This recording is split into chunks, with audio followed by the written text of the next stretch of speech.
Olá pessoal, tudo certo? Vamos dar continuidade ao nosso Momento Enem aqui, né? O vídeo passado a gente falou sobre os domínios, de modo geral, o domínio amazônico. Aqui eu trago para vocês uma continuidade, né? Domínio dos Cerrados e domínio da Caatinga. Outro assunto aí que pode ser muito abordado no Enem em janeiro. Então, vamos lá. Em relação a esse conceito, né?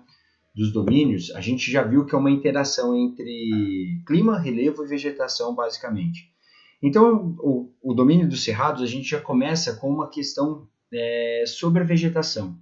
A gente consegue ver que no domínio dos cerrados nós temos uma vegetação muito diferenciada. A gente vai ter aí vegetação arbórea, no caso das árvores, vegetação arbustiva, no caso dos arbustos, aí no caso 2,5 metros de altura, e vegetação herbácea, as gramíneas, né? Então a gente encontra com facilidade esses três tipos de vegetação aí no ambiente dos cerrados, certo?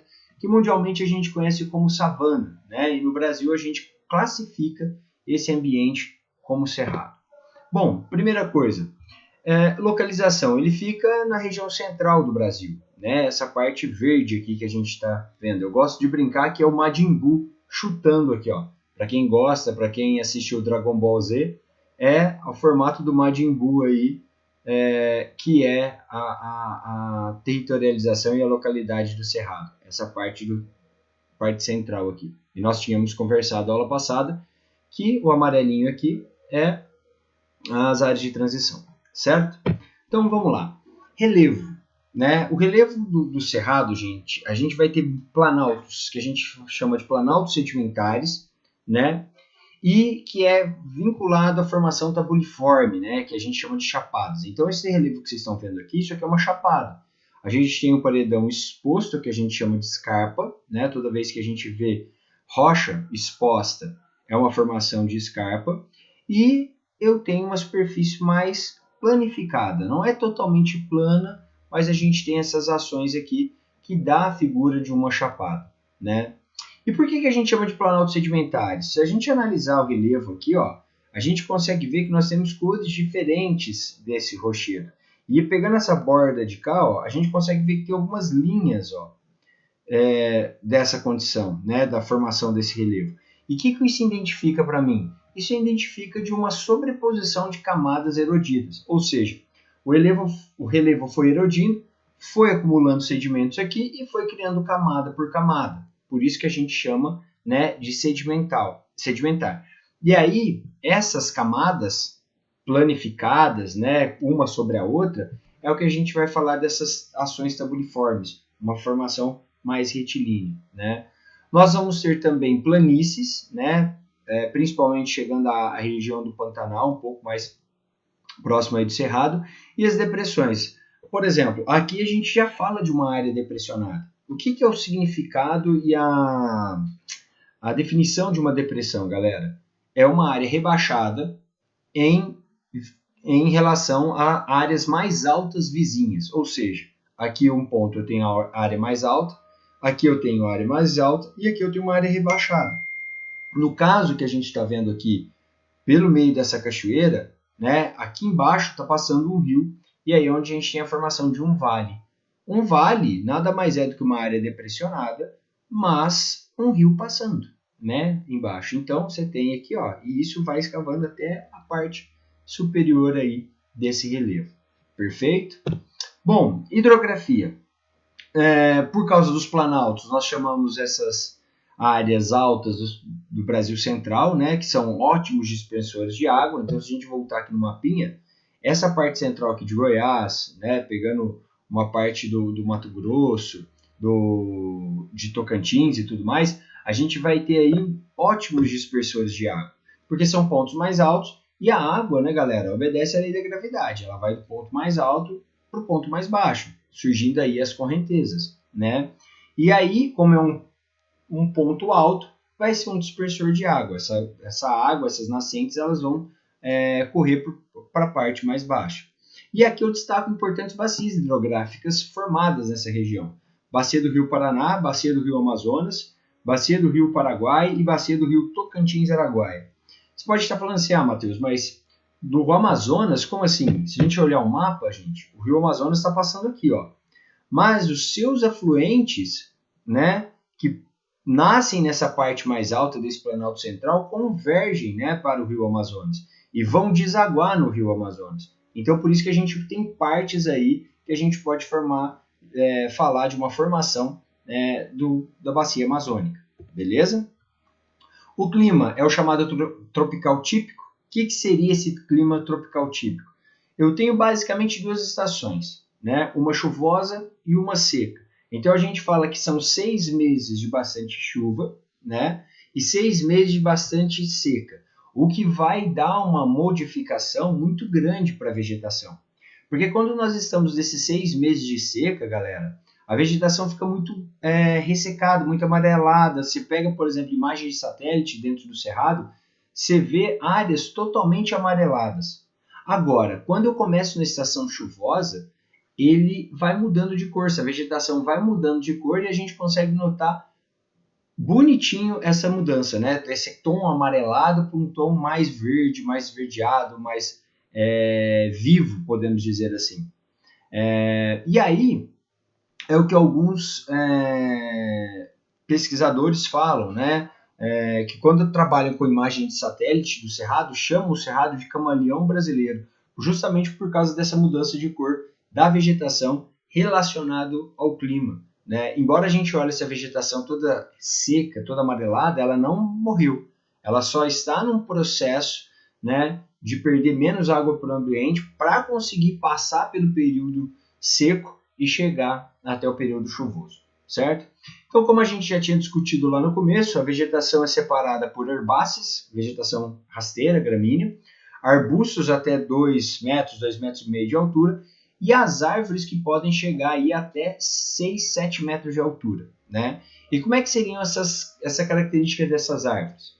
Galhos retorcidos, raiz profunda e algumas com folhas caducas. O que seria isso, galera? Galhos retorcidos, vou buscar naquela imagem inicial, isso aqui que vocês estão vendo, ó, todos tortuosos, ó o tronco dessa árvore, né? Ele não tem uma ação mais retilínea, né? E por que às vezes acontece isso, gente?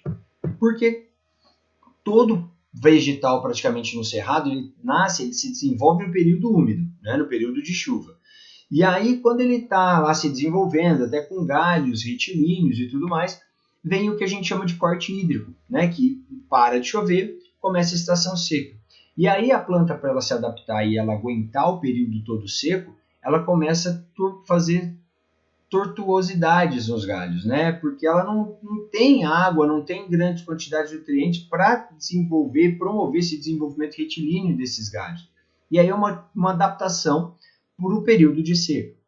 Já as raízes profundas também estão relacionadas aos períodos de seca para procurar água em lençol freático, né? Então elas enraizam mais profundamente para buscar um solo mais úmido, um lençol para se manter nesse período seco. As folhas caducas também é uma forma de adaptação, né? Que a gente chama de folha caducifólia. Os vegetais, galera, eles transpiram por suas folhas, né? É o que a gente chama de evapotranspiração aí. E aí, se você tem folhas grandes e largas, você perde mais água para o ambiente, né? Então, você vai ter uma perda hídrica significativa. Agora, se esse vegetal perde suas folhas, ele não tem onde perder a água. Então, ele consegue acumular água com maior facilidade, né? Então, é uma forma de adaptação desses vegetais no período seco, certo? A gente chama de vegetação savânica, igual eu comentei com vocês, porque é o que se fala da vegetação internacional. No Brasil é o mesmo estilo, mas a gente chama aqui de cerrado, certo? Bom, os solos são ácidos, né, por causa dessa pouca quantidade de água, principalmente no período seco, eles ficam com uma acidez mais acentuada. E como a gente vê que na região central do Brasil há uma prática muito grande hoje dos processos agrícolas, a soja, o milho e o algodão, né? Então, os produtores rurais, para fazer esse plantio, para desenvolver essa ação, eles precisam corrigir esse solo, senão eles não conseguem ter uma produção significativa. E aí precisam jogar calcário, né? O calcário dá essa redução da acidez e esses agricultores conseguem aí plantar com uma certa facilidade, podemos dizer, ter uma produção mais significativa, beleza? Então, a agricultura aí já está envolvida com a economia, né? A agricultura de grãos, principalmente da soja e o milho, e nós temos o algodão também nesse processo. E a pecuária, né? Onde a gente não tem área agrícola, nós temos fazendas enormes de criação de gado, principalmente gado da raça Nelore. Beleza? Bom, galera, e chegamos aí então à caatinga, né? Caatinga, vegetação do sertão nordestino. A característica aqui da vegetação a gente já consegue dar uma olhada, né? Uma vegetação extremamente seca. Aqui o clima é muito mais seco, com uma quantidade muito menor de água, né? Em relação ao cerrado que a gente acabou de ver, né? Localização da caatinga, então, interior da região Nordeste. Se aqui eu tinha uma de imbu chutando, aqui vocês vão ver que é um dinossauro, parece, né? Com a boca meio sem dentes.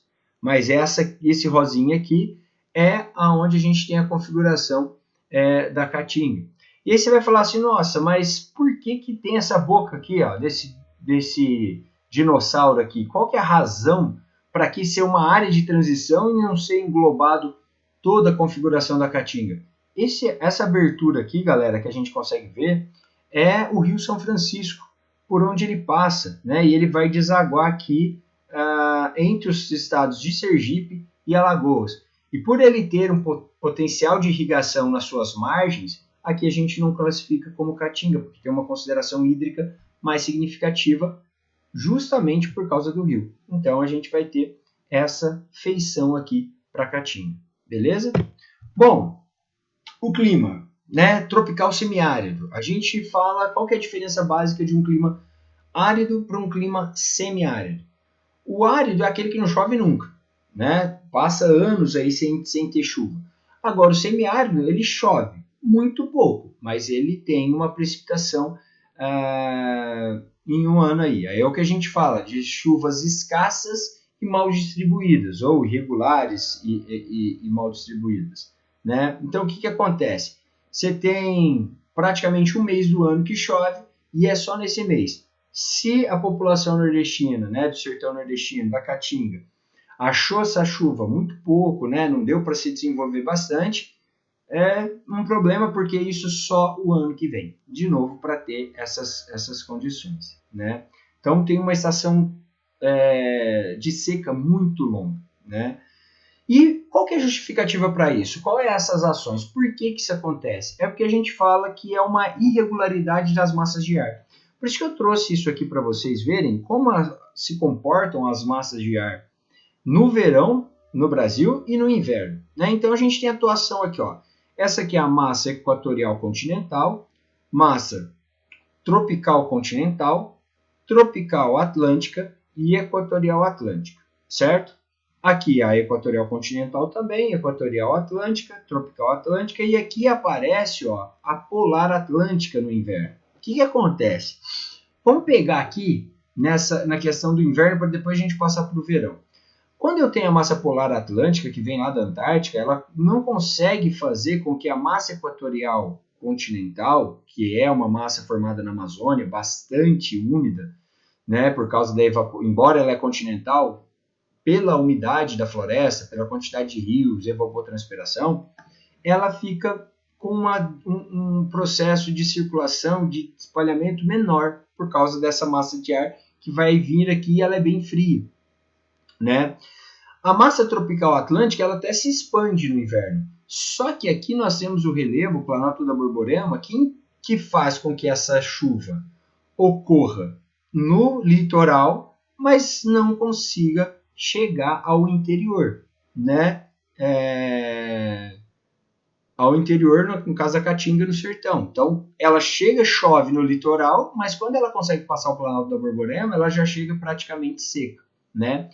E aqui a massa equatorial atlântica, que também é bastante úmida, aí ela vai ocupar os lugares que a massa equatorial continental tinha. Então ela vai mais para a Amazônia. E aí, olha aqui não chega massa nenhuma, seco, né? Porque essa aqui não consegue penetrar porque tem o relevo, chove no litoral, quando ela passa praticamente seca. Já é um ponto. E essa nem chega aqui. Já no verão, galera, olha o que acontece. A massa equatorial continental ela se expande, né?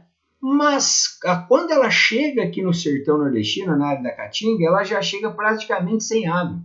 Choveu tudo que tinha que chover em quase todo o Brasil e aqui, ó, nada, né? E a massa equatorial atlântica, ela vai chover somente no litoral aqui também, ó. Ela não consegue chegar à Caatinga. E a massa tropical atlântica, ela também aqui, como eu não tenho a polar, ela fica mais no sudeste, né? E aí ela chega aqui, praticamente ela não tem intervenção nenhuma. Então, por isso que quando chega um pouquinho de água, você vai ter uma ação pluviométrica interessante. Mas quando não chega, a gente tem esses problemas, né? O relevo e o El Niño são os responsáveis principalmente por essas secas prolongadas, né? A gente vai estar falando aí sobre o aquecimento das águas do Pacífico, que tem a interferência de aumentar ainda mais a seca nessa região aqui. Ele aumenta a umidade na Amazônia, mas a seca aumenta na questão da região Nordeste. Beleza? Bom, galerinha, hidrografia então. O Rio São Francisco, a gente comentou dele, vai ser o principal dessa região, né? É um rio perene, que nunca seca, e de Planalto, né? Um rio de Planalto com bastante queda. Essa imagem aqui dá para ver, mostrar isso para vocês, aqui, essa questão da altimetria dele, da diferença. E naquele ponto que nós vimos aqui, ó, ele é utilizado para irrigação, né? Principalmente no estado da Bahia, né? Que vai ter uma questão da fruticultura muito interessante. E ele é navegável em alguns pontos, de Piaporá em Minas Gerais e Juazeiro na Bahia. É o ponto onde ele tem uma certa planitude e ele consegue navegar aí com facilidade. Agora, quando começa a ter quedas, né, aparecer uma feição planáltica, aí a gente vai ter problema já de navegação. Não é que não tem como navegar, né, galera? Tem, só que você vai ter que fazer uma obra de infraestrutura aí, né, uma eclusa para fazer esse barco se elevar ou descer, né? E nos últimos anos aí a gente vem falando sobre a questão de transposição do Rio São Francisco, né, beneficiamento desses rios. Principalmente no Nordeste, nós temos vários rios, na Caatinga, nós temos vários rios temporários, né? Eles existem quando eu tenho a chuva, depois quando eu tenho a seca muito longa, eles simplesmente desaparecem.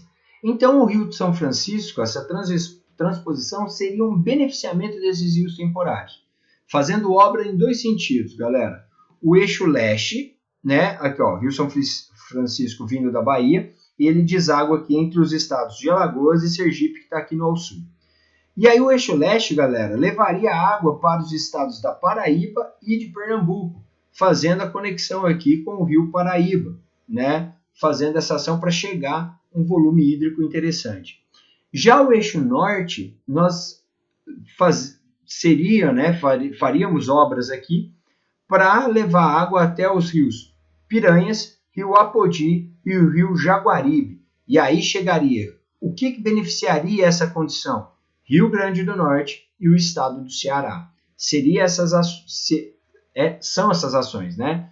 Porque nós tivemos já esse eixo leste inaugurado em 2018 e esse eixo norte inaugurado o ano passado, né, 2019.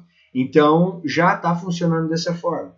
E foi uma obra muito, muito, muito demorada, idealizada lá no governo Lula, né, no primeiro mandato do governo Lula, e que foi criar canais onde a água poderia passar, igual a gente está vendo aqui, ó, essa estrutura aqui em cima, você tem que ter uma construção de concreto nessa estrutura, por quê?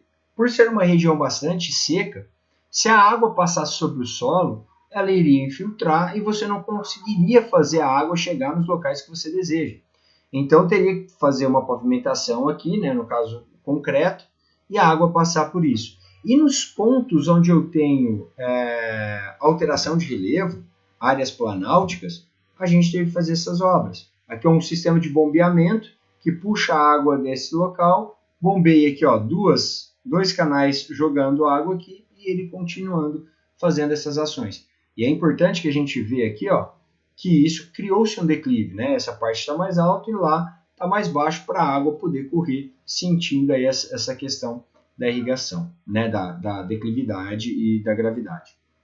Bom, no médio vale, então, nós temos a produção de frutas, né? O médio vale que a gente fala é essa feição aqui na Bahia, né? Produção de fruticultura irrigada, a produção vinculada para o exterior, é uma produção de exportação, né? Consegue-se um padrão de produção interessante, e aí é um processo econômico que vem dando certo muito nos últimos anos, né? Nós temos as bacias secundárias do Nordeste, né? A maioria são rios temporários, a gente já consegue ver alguns aqui que se beneficiaram com a transposição, que eram rios que poderiam apresentar diminuição hídrica ou até mesmo secar no período seco, certo? Bom, solos, galera. Os solos são rasos e pedregosos. O que quer dizer isso? Quando eu falo um solo raso, galera, eu não tenho muita espessura de solo, da superfície até as camadas mais interiores. Eu tenho rocha aqui, né? Então, isso é um problema que dificulta um pouco a biodiversidade, a variabilidade de algumas espécies. E pedregosos por causa do sistema erosivo, né? Que vai, de certa maneira, tendo processo de erosão, quebra da estrutura rochosa, esse solo fica com uma quantidade de pedras e rochas muito grande. Né? Parte deles são salinos e, quando você tem o processo da irrigação, eles se tornam bastante férteis. A fruticultura do Rio São Francisco está aí para provar isso. Se você consegue irrigar, você consegue fazer um sistema bem feito, né? Já o relevo, galera, pegando já a parte dos solos, né, a gente tem aí o intemperismo físico como principal ação erosiva. Lembrando que intemperismo físico é quando eu classifico a erosão. E como eu estou classificando? Como é que quer dizer o intemperismo físico? É quando eu não tenho a presença da água para ter a erosão, né? Então, qual que serão os dois processos? Temperatura e ventos, ação eólica. Como assim? O que é a questão da temperatura? Quando você tem um aquecimento da estrutura rochosa, né? Você já deve ter visto isso em física, a dilatação e contração de materiais, quando eu tenho uma temperatura maior, esse corpo dilata. Isso pode ser para estrutura rochosa, para uma construção, uma edificação, por exemplo. Então, ela aumenta seu tamanho, ela dilata. Quando eu tenho temperatura menor, à noite principalmente, numa estação seca, né, num local seco, quando chega o período da noite, ela tende a esfriar bastante, e aí ela contrai. Então, você dilata durante o dia, contrai durante a noite. Esse processo de dilatação e contração diariamente faz com que esse relevo se trinque, né? Ele vai criando fissuras, vai se quebrando e aí ficando cada vez menor.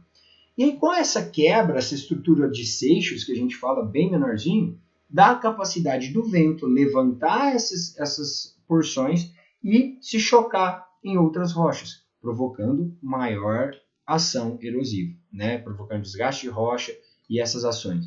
E isso vai acontecer formando o que a gente chama de pediplanos e os Inselbergs. Galera, o Inselberg é isso aqui que você está vendo. É uma rocha residual. O que quer dizer essa rocha residual? Prova para a gente que o relevo anteriormente ele era basicamente nessa altura aqui, ó. E isso foi tudo desgastado ao redor. Aí você pode perguntar, mas por que só ele ficou? Porque essa rocha, né, que vocês estão vendo aqui, a força dela, a litologia dela, a formação dela era mais resistente que o entorno. Ela sofre o mesmo processo erosivo do que o entorno, mas por ser uma rocha mais resistente, ela vai erodir de forma mais devagar, resultando nessa condição. Aí o que é o pediplano? O pediplano é isso aqui, galera. Isso é o material erodido dessa estrutura rochosa que se compartimentou aqui na parte de baixo, tá? Isso é um pediplano, né? A gente vê, ó, que vai amontoando, criando tipo um monte, né, dessa estrutura. Aqui, ó, provavelmente eu tinha uma rocha que emendava com essa estrutura aqui e ela acabou sendo destruída porque esse tem uma resistência maior do que o que estava aqui ao entorno. Beleza? Né? E essas áreas onde eu tenho áreas rebaixadas, onde aparecem os Inselbergs e tudo mais, que erodiu e ficou depressionada, é o que eu chamo de depressão sertaneja. A gente fala depressão sertaneja justamente por causa de ser no sertão, na caatinga e tudo mais. Não é a sofrência lá do sertanejo, que às vezes alguns vinculam essa questão, né? Bom, vegetação aí, galera. Nós temos vegetação adaptadas a esse tipo de seca, né? Então nós temos vegetação herbácea adaptadas e arbustos e árvores também, né? Cheias de espinho, folhas caducas, longas raízes, e é assim que a gente fala. O que acontece aqui, ó? Cheias de espinhos. Os espinhos das plantas da caatinga, galera, é uma adaptação. No caso das cactáceas, que a gente está vendo aqui o xique-xique e o mandacaru, nessa imagem, o espinho, galera, é a folha desses vegetais, né? Então, se a gente for falar uma folha de um cacto, é um espinho. Como assim? Que jeito? Porque eu disse para vocês, quanto maior a folha, mais perde água para o ambiente, não é? Porque faz o processo de evapotranspiração. Agora, se eu tenho um espinho, o contato dele é muito menor, né? O contato dele com o sol é menor. Então, ele pode perder água, mas ele perde bem menos. E aí é o que a gente fala de caules suculentos, né? Cheios de clorofila, que é tudo aqui está com bastante água, porque ele tem que aguentar a estação seca e até chegar à próxima estação com chuva, né? Raízes longas é diferente lá dos raízes profundas do cerrado, né? Por quê? Porque é o seguinte, lá quando eu falo no cerrado, raiz profunda, ele está buscando água no lençol. Aqui quando eu falo raiz longa, é porque, lembra quando eu disse aqui, ó, de solos rasos, ele não consegue perfurar bastante esse solo, então ele se espalha lateralmente, horizontalmente, podemos dizer assim. E aí fica raízes em busca de mais absorção de água, mas num contato mais horizontal e não vertical em profundidade, podemos dizer assim, certo? Folhas caducas eu já tinha explicado para vocês, o vegetal perde suas folhas, né? Os tipos de espécies mais típicas da caatinga são as chamadas xerófilas, né? Que são vegetais aí adaptados à seca. As cactáceas são o mais comum delas. Então eu tenho o faveiro, o mandacaru. O faveiro é uma planta caducifólia, né? Que perde as suas folhas, né? Igual no caso a gente pode estar vendo essa árvore aqui atrás, né? Para aguentar o período de seca.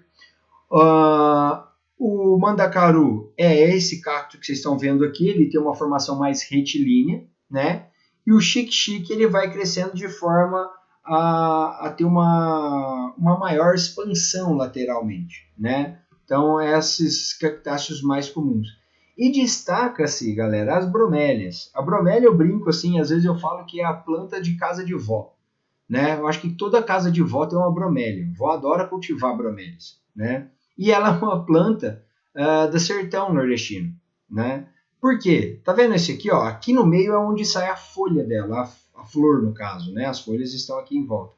E ele abre essa cavidade para acumular água. Vocês estão vendo que aqui está acumulado. Então, no período de chuva, ela acumula o máximo de água que puder nesse meio dela aqui para aguentar o período seco. Mas as vovós, elas acabam ficando tristes, né, galera, quando o pessoal da prefeitura vai visitar a casa delas e eles retiram e querem retirar essas bromélias, né? Por quê? Porque isso aqui, no nosso caso, na nossa região, né, no Sudeste, isso aqui é um criador perfeito para mosquito da dengue. Então, né, o Aedes aegypti. Então, elas acabam ficando tristezinhas por causa desse acúmulo. Mas a bromélia é uma planta típica da caatinga e isso é uma adaptação ao período seco. Beleza? Bom, galerinha, e para finalizar, essa é uma região de emigração, de saída de pessoas, né? As pessoas por questão da concentração de renda, concentração de terra, períodos muito secos, né? Então a população sofre muito, principalmente a população mais pobre, né? Porque como você tem terras concentradas e renda concentrada, a população pobre de baixa renda não tem acesso às melhores condições. As transposições do Rio São Francisco foi uma tentativa de diminuir essa condição, né? Mas sempre historicamente foi uma região de emigração, de saída de pessoas, principalmente atualmente para o sudeste do Brasil.